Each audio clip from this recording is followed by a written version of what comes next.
সেদিন ছিল 11 ডিসেম্বর আর আমি তো অনেক দিন ধরে এক্সাইটেড ছিলাম এই দিনটার জন্য, কারণ যাকে ছোটোবেলা থেকে টিভিতে দেখে এসেছি আর তাকে আজ সামনে থেকে দেখবো, তাই তাড়াতাড়ি বেরিয়ে গেছিলাম মলে যাওয়ার জন্য, সামনে দাঁড়ানোর জন্য। আমরা এখানে ঘুরে বেড়াচ্ছি, জানি না দেখ কোথায় আসবে, এখন সিকিউরিটি গার্ডের কাছে শুনতে হবে। আর এখানে ডেকোরেশন ঘুরে বেড়াচ্ছি, আর মৌকে জিজ্ঞেস করতে বলছি, মৌ জিজ্ঞেস করছে এখন আমরা এখানে নামবো আর কি বল কিছু তো। তারপরে একটা সিকিউরিটি গার্ডের কাছে শুনলাম যে কোথায় আসবে, তারপরে সেখান থেকে আমরা চলে গেছিলাম সামনে দাঁড়ানোর জন্য।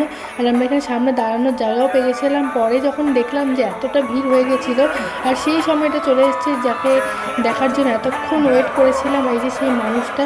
আমি তো খুবই খুশি ছিলাম, বাট একটা অ্যাফসোস ছিল সামনে যেতে পারিনি। তারপরে চলে যাওয়ার পরে এখানে দেখো কতটা ভিড় ছিল।